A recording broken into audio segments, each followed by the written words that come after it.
প্রথম শ্রেণীর শিক্ষার্থী বন্ধুরা, আজ আমি তোমাদের বাংলা বইয়ের পাঠ ১৭ ইতল বিতল ছড়াটি নিয়ে আলোচনা করব। শিক্ষার্থী বন্ধুরা দেখো, ইতল বিতল লিখেছেন সুফিয়া কামাল। ইতল বিতল গাছের পাতা, গাছের তলায় ব্যাঙের ছাতা, বৃষ্টি পড়ে ভাঙে ছাতা, ডুবায় ডুবে ব্যাঙের মাথা। শিক্ষার্থী বন্ধুরা, এখানে অংশবিশেষ দেওয়া হয়েছে। তোমরা সুন্দর একটি পিকচার দেখতে পাচ্ছ। তো শিক্ষার্থী বন্ধুরা দেখো, এখানে বেশ কিছু বিষয় আমাদের জানতে হবে। তো এসব আমরা আলোচনা করি। দেখো, প্রথম শ্রেণী বাংলা পাঠ ১৭ ইতল বিতল সুফিয়া কামাল।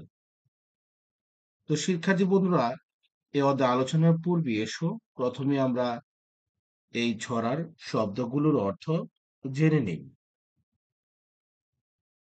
দেখো, বৃষ্টি, বৃষ্টি অর্থ বৃষ্টি বা বাদল। তলায়, তলায় অর্থ নিচে। পাত্র, সরি, পাতা, পাতা অর্থ পত্র।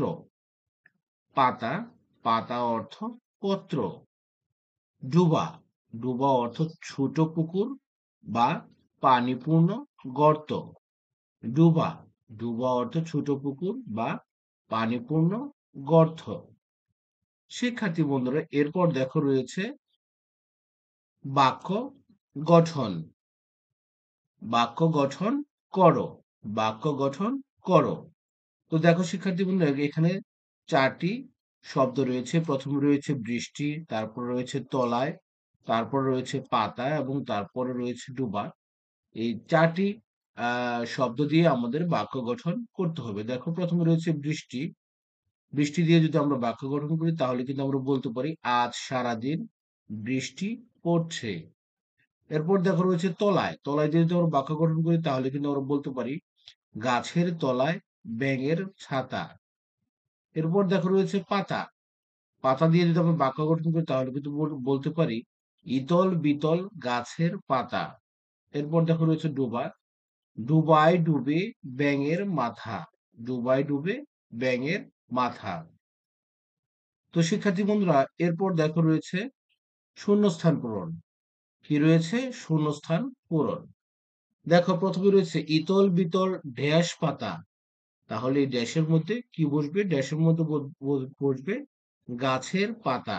অর্থাৎ ইতল বিতল গাছের পাতা। ইতল বিতল গাছের পাতা। এরপর দেখো রয়েছে শিক্ষার্থী বন্ধুরা খ নম্বরে গাছের ড্যাশ ব্যাঙের ছাতা। তাহলে এখানে কি বসবে? গাছের তলায় ব্যাঙের ছাতা। এরপর দেখো রয়েছে বৃষ্টি পড়ে ড্যাশ ছাতা।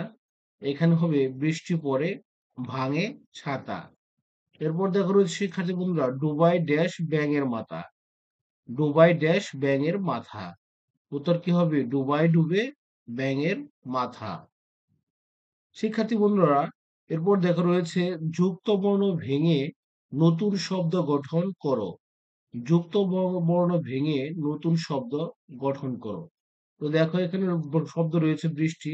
বৃষ্টির মধ্যে যুক্ত বর্ণ রয়েছে মূর্ধন্য স যোগ ট। মূর্ধন্য স যোগ ট। আমরা যদি বৃষ্টি এই মূর্ধন্য স যোগ ট দিয়ে যদি আরো নতুন কোনো শব্দ গঠন করি তাহলে কিন্তু আমরা বলতে পারি বৃষ্টি, দৃষ্টি, দৃষ্টি এবং দৃষ্টি। শিক্ষার্থী বন্ধুরা, এরপর দেখো রয়েছে নিচের প্রশ্নগুলোর উত্তর দাও। নিচের প্রশ্নগুলোর উত্তর দাও। প্রশ্ন ক, ইতল বিতল কিসের পাতা? উত্তর ইতল বিতল গাছের পাতা। ড্যাশ খ নম্বর হচ্ছে গাছের তলায় কিসের ছাতা? উত্তর হচ্ছে গাছের তলায় ব্যাঙের ছাতা। এরপর দেখো রয়েছে ঘ নম্বরে ব্যাঙের মাথা কোথায় ডুবে? ব্যাঙের মাথা কোথায় ডুবে?